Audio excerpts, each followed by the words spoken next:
মঙ্গলবার দিন হনুমানজির আরাধনা করা এমনিই পজিটিভ রেজাল্ট আমাদের জীবনে নিয়ে আসে। আর এই ১৩ই মে থেকে পরপর ৫টা যে মঙ্গলবার আছে তাকে বলা হয় বড় মঙ্গলবার। এই মঙ্গলবারগুলো অত্যন্ত বিশেষ মঙ্গলবার। এই দিন আমরা অল্প ছোট ছোট কিছু কাজ করেই হনুমানজির কৃপা পেতে পারি। এই ৫টা মঙ্গলবার দিন হলো, সেটা হলো ১৩ মে, ২০ মে, ২৭ মে, ৩ জুন আর 10 জুন। এই যে ৫টা মঙ্গলবার, এই দিন আমরা হনুমানজিকে ভীষণভাবে তার কাছে প্রার্থনা করতে পারি এবং খুব সহজে আমাদের জীবনে কিন্তু পজিটিভিটি আনতে পারি, তার কৃপা আনতে পারি। এবার যে কাজটা করতে পারেন সেটা হলো একদম খুব ভোরবেলায় ব্রহ্ম মুহূর্তে করতে পারেন বা সন্ধ্যাবেলায় করতে পারেন। এই কাজটা আপনি আপনার বাড়ির কাছাকাছি হনুমানজির মন্দিরে করতে পারেন। সেখানে যদি কোনো অসুবিধা থাকে নিজের বাড়িতেও এই কাজটা আপনি করতে পারেন।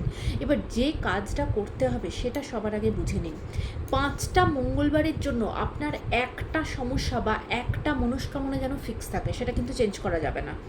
এবার সবার প্রথম আপনি আপনার নিজের অসুবিধার কথা, নিজের মনস্কামনার কথা, যেটা হোক, যে মনস্কামনাটা আপনার থাকবে, সেটা আপনার জব হতে পারে, আপনার হেলথ হতে পারে, হয়তো কোর্ট কেস আছে সেটা রিলেটেড কোনো কিছু হতে পারে, ফিনান্সিয়াল কোনো প্রবলেম আছে সেটা হতে পারে, ম্যারেজ হতে পারে, বা হয়তো প্রচুর লোন বা কোনো সমস্যার মধ্যে জড়িয়ে আছেন, সেখান থেকে উদ্ধার পেতে চাইছেন, সেটা হতে পারে। যে সমস্যাটার কথা, সবার প্রথম নিজের নাম গোত্র বলে ঠাকুরকে নিজের অসুবিধার কথাটা, নিজের সমস্যার কথাটা বা নিজের মনস্কামনার কথাটা ঠাকুরকে জানাবেন।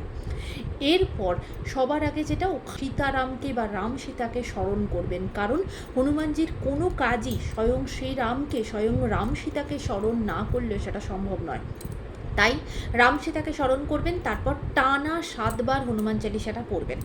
এরপরে একটা মালা তৈরি করতে হবে। সেই মালাটা আপনারা পান পাতা দিয়ে করতে পারেন বা অশ্বত্থ পাতা দিয়ে করতে পারেন। এটা ৭টা বা ৯টা বা ১১টা মালা নেবেন।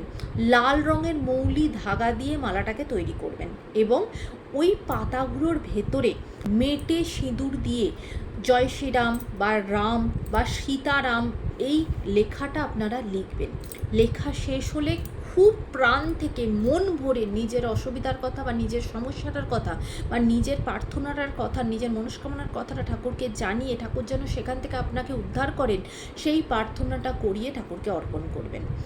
আর একটা চামেলি তেলের প্রদীপ ঠাকুরের সামনে জ্বালিয়ে রাখবেন, তার ভেতরে 2টো ফুলওলা লবঙ্গ দিতে ভুলবেন না।